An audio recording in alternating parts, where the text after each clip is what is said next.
Olá, como vai? Boa noite. Operação Sombras. Polícia faz cerco ao tráfico de drogas em 6 cidades da região e prende 14 pessoas. Operação Resgate 3. 97 pessoas são resgatadas em Rio Paranaíba, de trabalho análogo à escravidão, em beneficiadora de alho. Pitbull que atacou pedestres e outros cães no Vila Garcia é resgatado pelas zoonoses. Após feriadão, Hemocentro de Patos de Minas enfrenta estoque baixo. Projeto de lei que estabelece pagamento do piso salarial de enfermagem é aprovado na Câmara de Patos de Minas. Projeto de lei de Zema que aumenta ICMS de produtos e serviços considerados supérfluos avança na Assembleia Legislativa. Futebol. Mamoré vence a segunda consecutiva na segunda divisão do Campeonato Mineiro. 17 mil animais são vacinados contra a raiva em Patos de Minas. Curiosidade. Você sabe o significado dos símbolos da bandeira de Patos de Minas? A gente mostra já já. E mais, encontro de fotógrafos em Patos de Minas recebe palestrantes e profissionais de várias partes do país. Os detalhes e mais informações no NTV News, que já está no ar.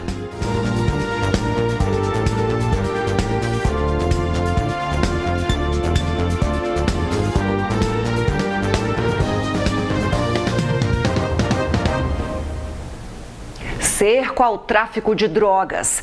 A Polícia Civil, juntamente com a Polícia Militar, desencadearam na manhã desta terça-feira em 6 cidades da região a Operação Sombras.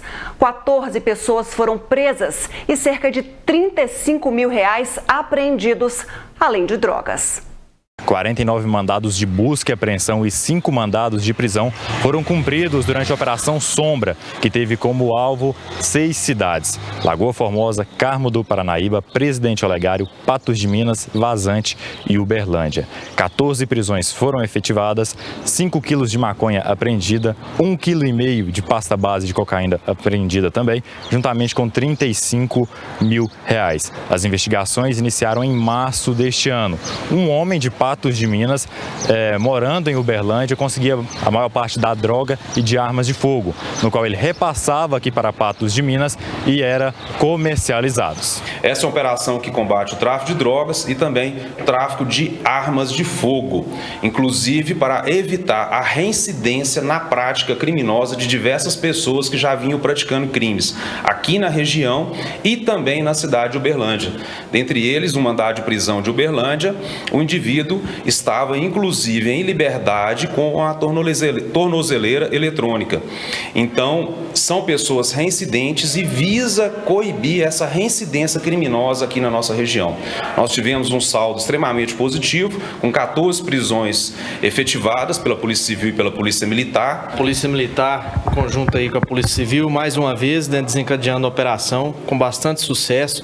As duas instituições trabalhando de forma contínua, nessa troca de informações, com o objetivo de dar resposta para a sociedade e trazer segurança para o cidadão de bem. A gente sabe que o tráfico de drogas ele fomenta outros crimes, que orbitam no tráfico de drogas, como furtos, roubos, homicídios. Então, as duas instituições trabalhando em conjunto, de forma a dar respostas para que a sociedade possa ter tranquilidade e paz, e tirando de circulação esses autores, que são autores já conhecidos no meio policial, envolvimentos aí com tráfico de drogas, porte ilegal de arma de fogo, tentativas de homicídio. Então, são autores já bastante conhecidos no meio policial e envolvidos em diversas ocorrências, registradas tanto na Polícia Militar quanto na Polícia Civil. O principal investigado ele foi preso em flagrante pela Polícia Civil no dia 31 de julho de 2023, em poder de mais de 1 quilo de pasta base de cocaína e uma arma de fogo 9mm. A arma essa que seria comercializada. Então, a partir dessa prisão, naquele dia, foram presos 5 pessoas, que é nada mais do que o andamento desta investigação Sombras aqui hoje deflagrada. Então, hoje, nós visitamos um indivíduo com prisão preventiva de que vendia droga para ele lá em Uberlândia, e aqui em Patos foram expedidos mandado de prisão preventiva para o indivíduo que efetuava todo o esquema de lavagem de dinheiros em Lagoa Formosa, bem como outros traficantes que vendiam para ele aqui em Patos de Minas. Então foram cumpridas essas prisões preventivas e outras tantas buscas no sentido de materializar este grupo criminoso. Em poder dos investigados, nesses 49 mandados de busca, lembrando que nós tivemos buscas em Carmo do Paranaíba, Lagoa Formosa, Patos de Minas, Presidente Olegário, Vazante e Uberlândia. Dentre esses materiais, nós tivemos mais de R$35 mil apreendidos, nós tivemos mais de 5 quilos de maconha também apreendidos, mais de 1,5 kg de pasta base de cocaína, 2 balanças de precisão, 5 veículos utilizados para o transporte de drogas, além do bloqueio de 22 contas bancárias desses investigados, e as investigações continuam em andamento para, de fato, fazer um cerco completo nesses indivíduos que pertencem a esse grupo criminoso. É importante mencionar que, um dos alvos aqui, composto por 2 mulheres, elas são a ex-mulher do principal investigado, preso no dia 31 de julho de 2023, e hoje, na residência dela, foi apreendido mais de 3 quilos de maconha e mais de 1,5 kg de pasta base de cocaína. Então, lá, ao que consta e ao que parece, ela continuou, mesmo tendo rompido o seu relacionamento, ela continuou sendo a responsável pela armazenagem da droga deste grupo também. Pois é, as polícias atentas, utilizando ferramentas, a inteligência para desbaratar esses grupos criminosos que fazem o tráfico e também financiam o mundo das drogas, que assim continue o trabalho cada vez mais próximo para levar aí segurança para toda a população. E após reportagem da NTV sobre um pitbull que atacou pessoas e outros animais no bairro Vila Garcia, em Patos de Minas, o cachorro foi resgatado pelas zoonoses. O animal estava abandonado. Um desses incidentes aconteceu na madrugada do dia 10, quando um senhor passeava pelas ruas do bairro com um pastor alemão. Uma fêmea da raça Pitbull apareceu sozinha e atacou o outro cachorro, fazendo com que o dono tentasse separar a briga por mais de 2 minutos. Em momento algum, o Pitbull agrediu o homem, concentrando-se apenas no pastor alemão. A luta se estendeu por mais 2 minutos, até que o animal desistiu e saiu correndo. Por volta das 5h20 da manhã, tinha um senhor passeando aqui na rua, com um cachorro, possivelmente da raça pastor alemão, numa coleira, né? E do nada, esse cachorro pitbull que foi abandonado aqui por alguém, aqui próximo à minha residência, atacou esse cachorro. Tem até nas imagens aí das câmeras. Toda a ação foi registrada por volta das 5 horas da manhã por meio desta câmera instalada aqui na esquina entre as ruas do Limão e São Miguel pelo próprio Carlos Alberto. A gente recebeu uma solicitação, para avaliar um animal que estava solto em vias públicas, Então a gente foi até a residência, o pessoal tinha apreendido o animal num terreno baldio e o animal se encontrava lá, estava tranquilo, eles já tinham alimentado. Conforme relatos dessa pessoa, o animal estava solto, tinha atacado um outro cão. Mas no momento da nossa visita o animal estava tranquilo, não teve resistência, a gente conseguiu pegar o animal no colo e trazer aqui para o Centro de Controle de Zoonoses. Após os primeiros cuidados fornecidos pela zoonose, a fêmea encontra-se bem e estável. O animal estava com muita fome, então o pessoal lá já tinha alimentado ela, mas ela ainda chegou aqui com bastante fome, então dá pra gente perceber que o animal já tinha alguns dias que não estava sendo alimentado. A gente não sabe se o animal fugiu de casa ou se foi abandonado, mas é um animal dócil, vocês viram, a gente consegue sair para passear, para fazer as voltinhas com ela. É um animal que sabe andar na guia, então isso justifica que já, né, que o animal teve um tutor, que já teve esse cuidado de sair para passear. Ela ficou bem animada quando viu, né, de pegando a coleira, entendeu que ia sair para passear. Então é um animal que está dócil aqui, está tranquilo com toda a equipe. É muito comum que as pessoas tenham um certo preconceito contra o Pitbull, por acharem que todos os cachorros da raça são agressivos. O que realmente influencia no seu comportamento é a criação e as situações em que o animal é exposto. No caso da fêmea, a fome e o abandono geraram um comportamento autodefensivo. O pitbull é um animal que não se dá muito bem com outros animais, né? Às vezes o animal é muito dócil com pessoas, mas não gosta da convivência com outros animais, né? A maioria deles tem a convivência solitária numa residência, né? Então não tem esse convívio com outros animais. E acho sim que pelo fato do animal estar na rua e estar sem alimento e estar com fome, isso pode ter provocado esse ataque ao outro cão. A gente está à procura do tutor, né, do animal, e caso ele não apareça, o animal, ela será castrada, né, vai ser microchipada, vai ficar aqui um tempo passando por adestramento e depois será disponibilizada para adoção. Um jovem foi preso nesta terça-feira no bairro Várzea, em Patos de Minas, por ameaçar a mãe. Diego Natanael tem mais informações. O jovem de 21 anos foi conduzido até a delegacia por ameaçar a própria mãe de 41 anos. De acordo com os militares, na última semana ele já havia agredido a mãe lá na residência dela, na rua Joaquim das Chagas, a rua aqui da delegacia. A motivação da agressão seria ele não aceitar o relacionamento da mãe com o padrasto. Após ele a agredir, ela o tirou da casa, né, colocou ele para fora de casa, e nisso, hoje pela manhã, ele retornou até a casa da mãe e a ameaçou. E a mulher, temendo, acionou os militares. Nisso, os militares foram até o local e efetuaram a prisão. Ainda segundo informações dos militares, o jovem de 21 anos é usuário de drogas. Daqui a pouco no NTV News a gente mostra vagas de trabalho disponíveis em Patos de Minas. Projeto de lei de Zema que aumenta ICMS de produtos e serviços considerados supérfluos avança na Assembleia Legislativa. E 97 pessoas são resgatadas em Rio Paranaíba por trabalho análogo à escravidão em beneficiadora de alho.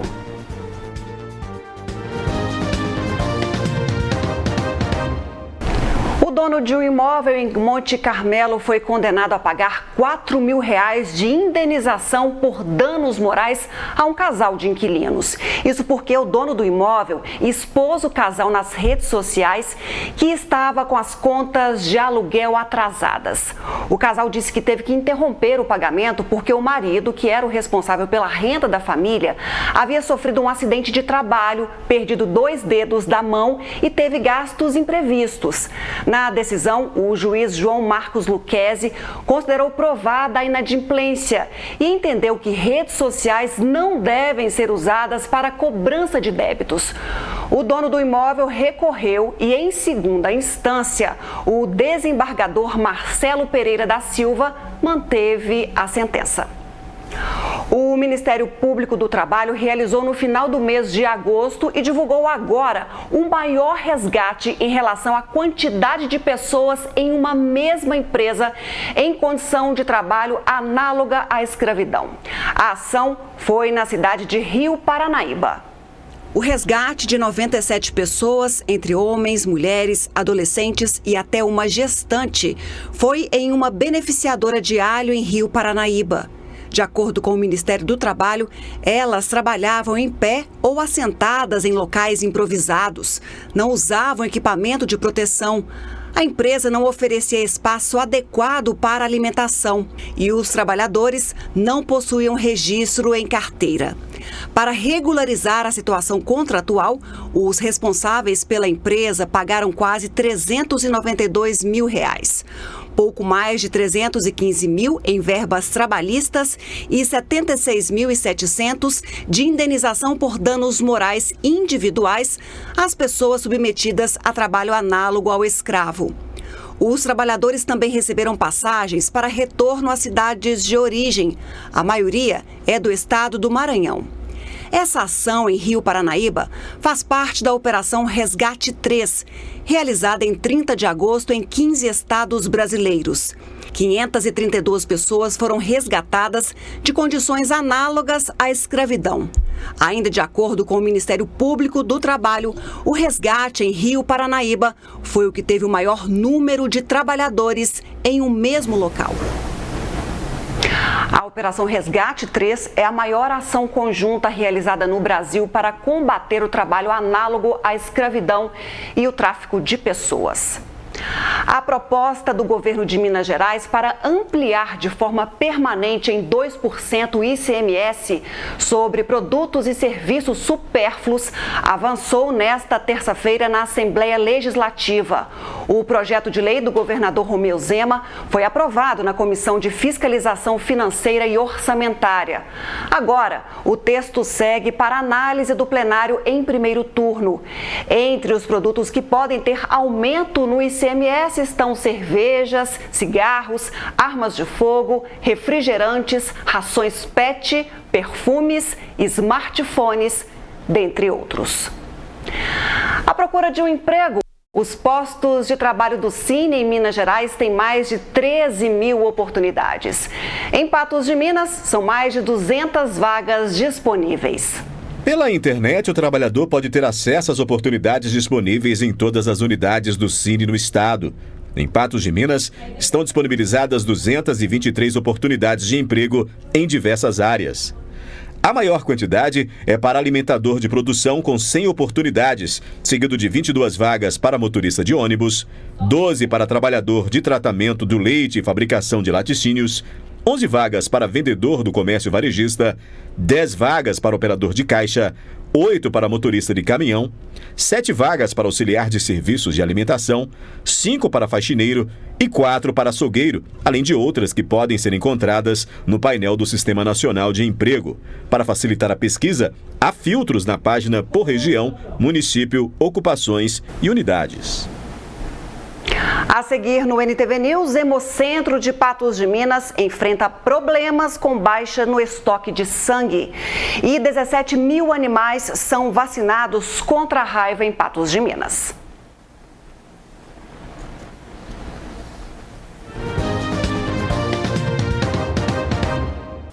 A baixa no estoque de sangue é um problema frequente no Hemocentro de Patos de Minas. Após o feriadão, a situação é ainda mais crítica, principalmente para os tipos O positivo e negativo. O pós-feriado da Independência foi positivo para o Hemonúcleo de Patos de Minas. Devido a uma caravana, 43 bolsas de sangue foram doadas. Porém, no decorrer da semana, houve baixa nas doações. Mais uma semana pós-feriado, tivemos pouca demanda até agora. Nós precisamos ainda mais da população para a gente conseguir atender nossos estoques mínimos, né? Nós estamos trabalhando com estoque crítico desde o mês de junho.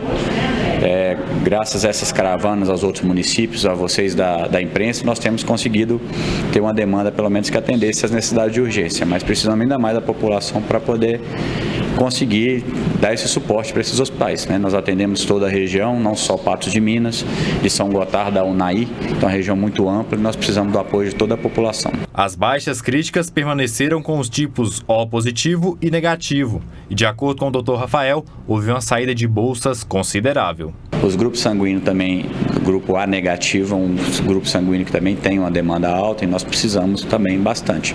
Mas todos os pacientes, todos os doadores são bem-vindos e nós precisamos da ajuda de todos. Teve um consumo grande de sangue por acidentes, né, arma de fogo, violência, tudo isso aí traz um consumo elevado de sangue. Então o consumo foi alto. Nós conseguimos atender pelo menos o básico nós estamos dando conta de atender ainda. Para que seja feita a doação, o doador pode agendar pelo site mg.gov.br/agendamento_serviço/doação de sangue. Desde o início de agosto nós estamos trabalhando com uma agenda mais liberada, né, mais ampla. Nós trabalhamos com 36 agendamentos lembrando que o agendamento tem prioridade no atendimento, e trabalhamos também com a demanda espontânea. Então você que é doador, que queira estar passando em frente ao Hemominas, que tem condições de doar, tem um tempinho, pode passar aqui que nós conseguiríamos atendê-lo, tá? Exceto em situações em que tiver muito cheio, tiver caravana, que tiver muito lotado, vai ser difícil atender, mas a maior parte dos dias nós estamos atendendo todo mundo que chega aqui, vai ser atendido normalmente. O Hemocentro de Patos de Minas há muito tempo trabalhando aí no gargalo. São frequentes esses apelos aí, esses pedidos de socorro para que os voluntários apareçam, para que os estoques sejam normalizados. Está difícil, mas certamente a população é generosa e vai colaborar mais uma vez. A campanha de vacinação contra a raiva terminou na zona urbana em Patos de Minas, mas continua na zona rural. Cerca de 17 mil cães e gatos foram vacinados. Se você perdeu o prazo, então saiba o que fazer. A campanha teve início em agosto e mais de 17 mil animais foram imunizados. Mesmo que na zona urbana os multirões tenham chegado ao fim, eles continuam na zona rural. Aqui na cidade, a nossa vacinação o número foi um pouco a menos do que a gente esperava, né, em torno de 1.000 animais a menos. E a gente continua aguardando esse pessoal a trazer seus animais aqui no Centro de Controle de Zoonose. Então, de segunda a sexta-feira, das 7 da manhã às 5 horas da tarde, pode trazer seus cães e gatos, que aqui tem uma equipe, né, aguardando para fazer essa imunização. As equipes continuam vacinando na zona rural, né, até meados de outubro, né, até finalizar toda a zona rural do nosso município. Então, continua a vacinação de porteira a porteira, né, na zona rural. Dentre os animais vacinados, as fêmeas estão em maior número e os gatos ainda apresentam uma porcentagem baixa, mesmo que a quantidade de felinos tenha aumentado em Patos nos últimos anos. Sempre o quantitativo de cães é maior, de fêmeas maior do que de machos, né? E o número de gatos é um número expressivamente menor. E fica mais uma vez o alerta para que os tutores levem seus bichinhos o quanto antes para realizar a vacinação, visto que a raiva é uma doença prejudicial, tanto para os animais quanto para os humanos. Depois do intervalo, curiosidade e conhecimento. A gente fala da bandeira de Patos de Minas e os significados dos símbolos. E futebol, Mamoré vence a segunda consecutiva na segunda divisão do Campeonato Mineiro.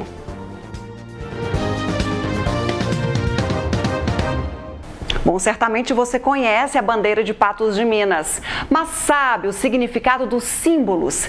É o que a gente mostra agora.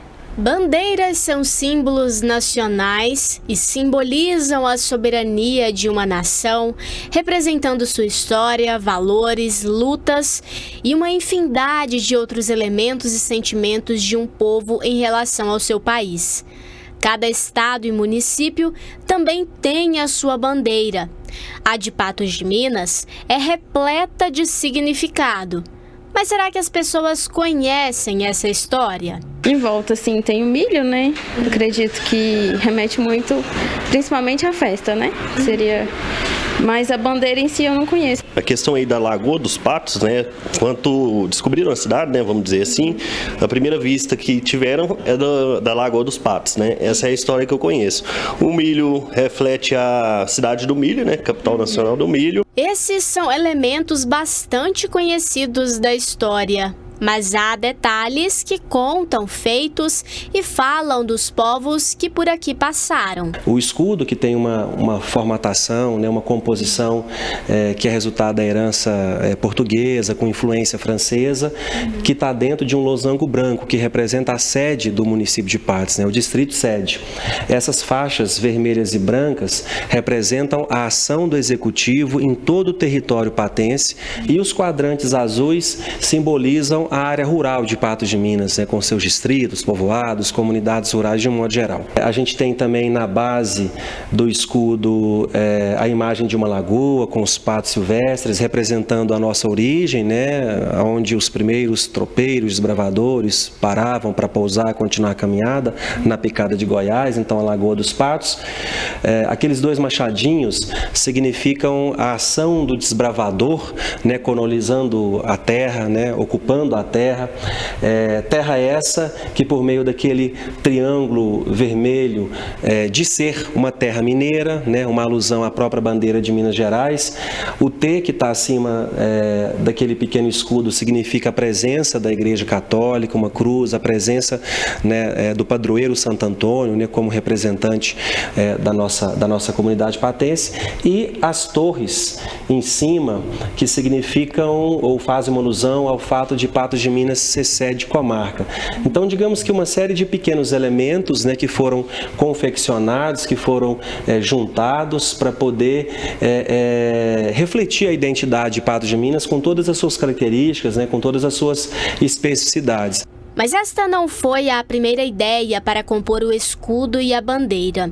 O jornalista também apresentou um ensaio para o brasão em 1956, mas a proposta não foi aprovada. O brasão propriamente dito teve um primeiro ensaio, né? A gente chama de primeiro ensaio, uma primeira tentativa de se constituí-lo, de 1956, né, do jornalista José Maria Vaz Borges, mas a ideia e a arte não foi adiante. Em 72, há uma nova iniciativa, né, na composição do símbolo, e aí, juntando todos esses caracteres, acabou se constituindo esse formato que a gente conhece hoje, que é o formato oficial. O hino de Patos de Minas também possui algumas curiosidades. Nós comemoramos o aniversário na cidade em 24 de maio, no ano em que Patos de Minas recebeu um título honorífico de cidade, né, que foi 1892. Acontece que a nossa emancipação política ela é anterior, ela é de 1868. E o hino a Patos de Minas ele é de 1968, né? Música de Dom José André Coimbra e letra de Zama Maciel. Muito provavelmente, né, quase certeza, a gente pode aferir que a elaboração do hino e a institucionalização oficial dele em 1968 é uma alusão ao centenário de emancipação política de Patos de Minas, ou seja, 1868 a 1968, 100 anos de emancipação política, 100 anos de vida autônoma, presenteado com o hino a Patos de Minas, né, com letra do Zama e música do Dom José. Esta é apenas parte da história deste município. Conhecê-la a fundo nos permite entender o passado e, a partir disso, construir o futuro sob novas perspectivas. Se a gente observar bem, né, no brasão, a gente vê alguns elementos do colonizador, daquele que veio chegando e ocupando a terra e o território, né, como, por exemplo, o machado, como, por exemplo, a cruz da Igreja Católica, que chega também e se constitui como, né, como referencial muito importante para a comunidade. Mas a gente não vê ali a presença, por exemplo, dos povos originários. A gente não vê ali, por exemplo, alguma coisa concreta a respeito, né, da presença do povo negro, né, que também chegou aqui, inclusive antes do branco, aquilombados em lugares aqui e ali, nas imediações ao redor de Patos de Minas. Não fica clara essa presença, né, essa participação efetiva que os dois têm, né, na formação da sociedade patense. Diz muito, mas não diz tudo. São silenciamentos, por isso é importante a gente ter acesso a todas essas fontes para a construção da memória, da história e valorizar e reivindicar cada vez mais também essa união de povos que construiu e que faz essa cidade. Agora futebol. Pela segunda divisão do Campeonato Mineiro, o Mamoré venceu a segunda partida em casa contra o Paracatu. O primeiro tempo da partida foi marcado por inúmeras tentativas de ambos os times de pontuar, embora o Paracatu tivesse a maior porcentagem de posse de bola. Mas o primeiro gol só veio aos 36 minutos pelos pés de Victor Oliveira. Após o gol, o Mamoré continuou em busca de aumentar o placar e praticou 2 lances perigosos que quase resultaram em gol. Aos 2 minutos do segundo tempo, veio o pênalti, que resultou no segundo gol da noite, marcado pelo camisa 10 Gabriel Neto. Fim da partida, Mamoré 2, Paracatu 0. Para o time, ter a torcida presente pode ter ajudado no resultado. Os planos para os próximos jogos já estão a todo vapor. Graças a Deus a vitória veio hoje, né? Conseguimos aí um grande resultado contra uma equipe muito forte, mas a gente já sabia dessa dificuldade. No primeiro tempo foi um pouco de pressão, foi um pouco difícil, mas aí o Zé também conversou com a gente ali no intervalo, conseguimos consertar algumas coisas e graças a Deus deu tudo certo. 3 pontos é importante, tem que ser feliz em colaborar com mais um gol. E assim, seguimos, vamos para cima aí buscar esse acesso. O principal é a gente ser alegre, trabalhar feliz, continuar reunido, que vai contagiando o grupo, e assim que a gente vai seguir. Sim, foi algo muito bom, né? Conseguimos fazer os 2 gols. Mais uma vez não tomamos gol na partida, e eu como zagueiro, algo muito importante para mim e meus companheiros. Hoje não foi um jogo que nem a gente costuma ter, de trabalhar a bola e tal, mas graças a Deus a gente foi guerreiro, conseguimos marcar bem e sair com os 3 pontos. Primeiro jogo meu com essa torcida do lado, foi uma torcida maravilhosa que apoiou do começo ao final, e que tenho certeza que no restante da competição vai somar muito pra gente. Uma vitória muito importante, né? Primeiro por estar jogando dentro de casa, um concorrente muito grande, que é o Paracatu, que tem muita qualidade, um time que joga em alta intensidade, que tem um bom conjunto, né? Mas acho que nós soubemos sofrer um pouquinho no início, depois encaixamos a marcação, aí começamos a equilibrar o jogo. O Vitinho foi muito feliz de fazer o gol numa bola cruzada, a equipe encaixou um pouco mais, mas está de parabéns. Acho que o time foi competitivo, equiparou principalmente essa idade, né, sub-23, os jogadores são muito iguais, mas o mais importante é que nós não perdemos a maneira de competir, focado para poder conseguir um bom resultado. O grupo em si, eu falo para eles que nós somos um só, né? Acho que só tem uma hierarquia de trabalho, mas tudo bem trabalhando com intensidade, alto, sem vaidade. Acho que está aí a resposta, principalmente para o torcedor que compareceu. O próximo compromisso do Mamoré é no sábado, quando vai a Araxá enfrentar o time da casa às 13h30 da tarde. E vamos ver como fica a tabela de classificação com mais essa rodada da 2ª divisão do Campeonato Mineiro. No grupo A, América de Teófilo Otoni e Valério Doce estão empatados com o mesmo número de pontos. Mas, pelo critério de desempate, o América está em primeiro. No grupo B, o Guarani lidera e a equipe de Poços de Caldas vem na sequência. No grupo C, Inter de Minas e Contagem estão empatados, mas o Inter está na frente pelo critério de gols marcados. E no grupo D, o Araxá lidera com 6 pontos, mesma pontuação do Mamoré, que está em segundo. Porém, o Araxá tem mais gols marcados. Em instantes no NTV News, a gente mostra o encontro de fotógrafos em Patos de Minas. E projeto de lei que estabelece pagamento do piso salarial da enfermagem é aprovado na Câmara.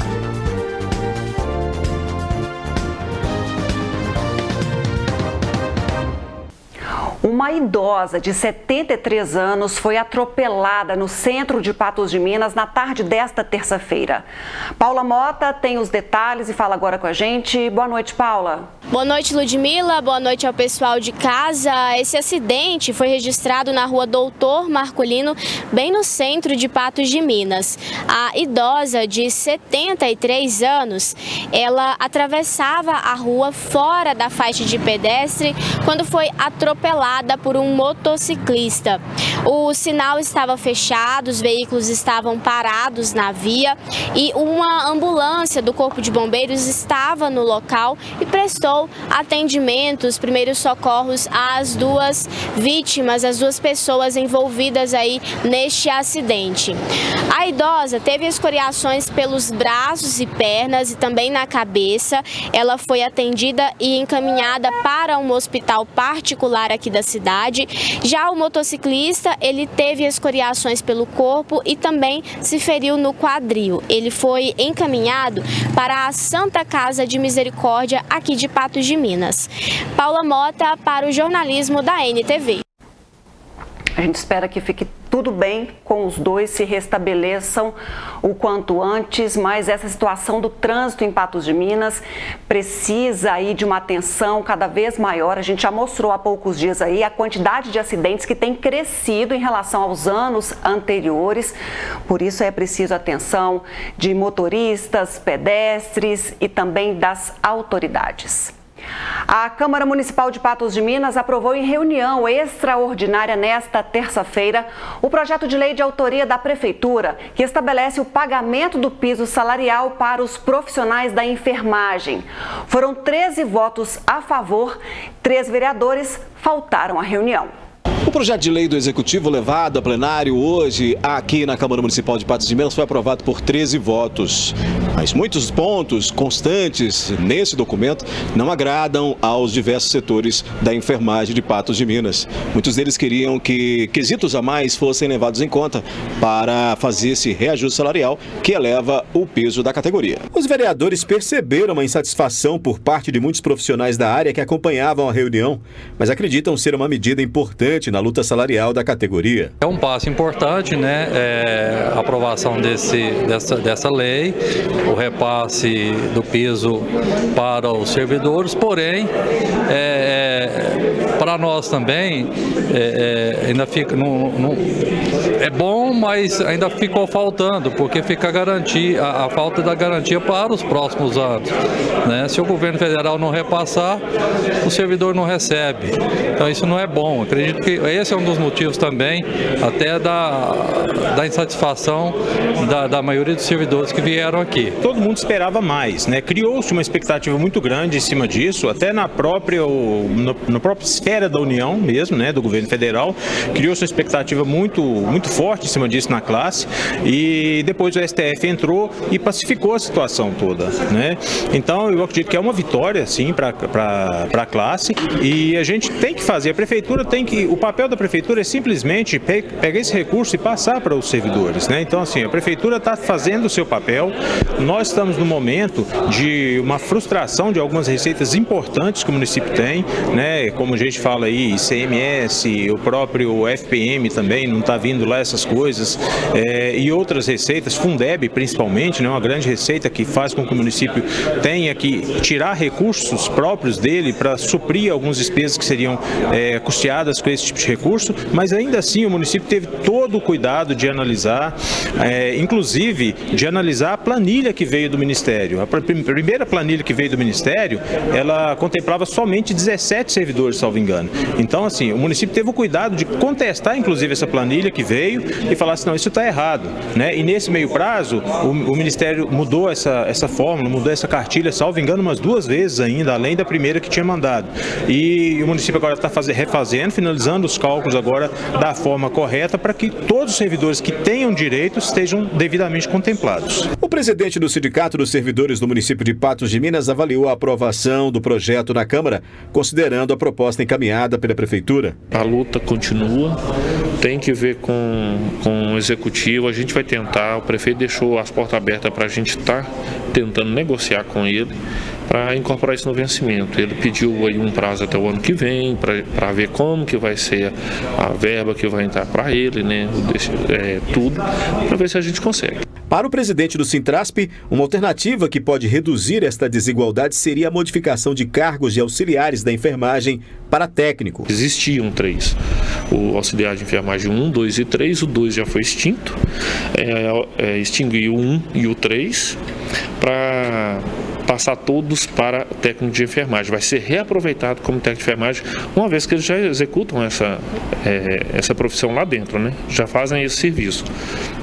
Aí sim, o aumento do auxiliar de enfermagem para o técnico de enfermagem dá um valor considerável. De acordo com o projeto, será pago 100% do piso nacional salarial para o cargo de enfermeiro, 70% para o cargo de técnico de enfermagem e 50% do piso salarial nacional para o cargo de auxiliar de enfermagem.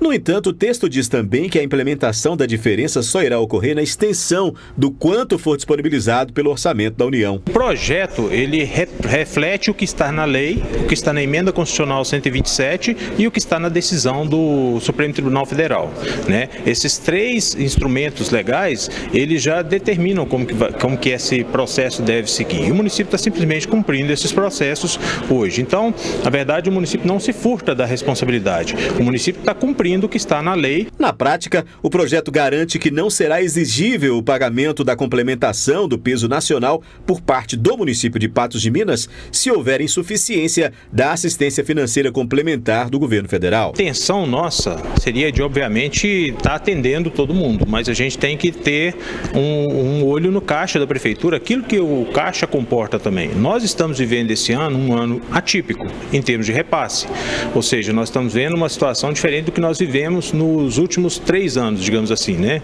Então, nós estamos tendo aí frustração de receita de ICMS, nós estamos tendo frustração de receitas de Fundeb, nós estamos tendo frustração geração de receita de ITBI, porque o mercado está desaquecido. Então, assim, tem diversas fontes importantes e alguns outros repasses também que a União faz até para a própria saúde, está vindo abaixo daquilo que a gente havia programado. Então, isso tudo impacta no caixa da prefeitura, impacta naquilo que a prefeitura consegue fazer.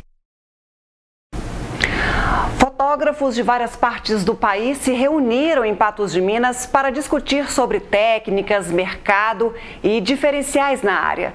Também foi momento de valorizar a arte que eterniza momentos. Durante 2 dias, a movimentação foi intensa nesse primeiro congresso, com encontro de fotógrafos e de diversos outros profissionais da área. Esse evento foi um sonho, né? É um sonho que foi a gente criou uma expectativa muito grande de trazer aí grandes profissionais, porque eu acho que Patos precisa, né, de investir nessa parte de ensino de fotografia, que é uma profissão que aí, deixa tantas pessoas empregadas, né? E é uma coisa que vale muito a pena, vale o investimento, o retorno financeiro é muito bom. Então eu queria, né, dar essa profissão e deixar mais pessoas, né, profissionalizadas para aí ter uma profissão de renome e conseguir crescer no mercado da fotografia. Então o evento foi o primeiro, foi muito difícil a gente conseguir organizar um evento dessa proporção. Em 45 dias foi o tempo recorde para conseguir fazer um evento dessa proporção. E a gente conseguiu colocar aqui dentro palestrantes nível Brasil. Os palestrantes mais premiados do Brasil estão aqui dentro do nosso evento. Os mesmos palestrantes que estão nos maiores congressos do Rio de Janeiro, de São Paulo, do Sul, estão aqui hoje com a gente, representando, né, nós nesse congresso. A fotografia agrega direta e indiretamente o fomento de outras atividades que estão interligadas. É o caso dos props, esses acessórios bastante utilizados. Nosso trabalho é um trabalho exclusivamente artesanal, então é um apoio que a gente dá à fotografia. Eu uso muito o lema ARB com você, que a gente trabalha com os fotógrafos, então é uma união, não dá para fazer sozinho, nem só o fotógrafo, nem nós. Então nós fornecemos do apoio de madeira, metal e estofados. A gente faz roupinhas para o bebê, são roupinhas bem direcionadas para fotografia mesmo, então elas não são para uso do dia a dia, elas são feitas bem pequenininho, que é para o bebê que acabou de nascer, né? Então para ficar uma foto bonita. Elas são de fácil manuseio, né, para o fotógrafo. Então assim, os fotógrafos eles gostam muito desse tipo de material, porque diversifica, as mães adoram que os bebês fiquem todos enfeitadinhos. O congresso mostrou também inovações para o setor, como é o caso deste espelho mágico que a Teca trouxe para o seu estande. O espelho mágico fotográfico chegou aqui em Patos de Minas com uma super inovação, que isso daqui é a inovação da cabine fotográfica, né? Porém com mais tecnologia e mais interatividade para a pessoa, para o convidado, né, de um evento, seja casamento, seja evento corporativo, né? Vai ter aí acesso a um aparelho totalmente interativo e que vai gerar muito entretenimento para o público. Profissional com mais de 20 anos de atuação, Américo Esperandil foi um dos palestrantes deste último dia do evento. A gente sempre dá aquele gás, né, para as pessoas, mostrando um pouquinho da nossa experiência, no que a gente descobriu, né, o que mudou a nossa vida, os insights que mudaram a nossa vida na fotografia, e também passar essa força assim, para o pessoal ficar mais energético, se alegrar mais e melhorar o nosso mercado como um todo. Aí a gente melhora os clientes também, porque o cliente ele precisa aprender a consumir a fotografia, né?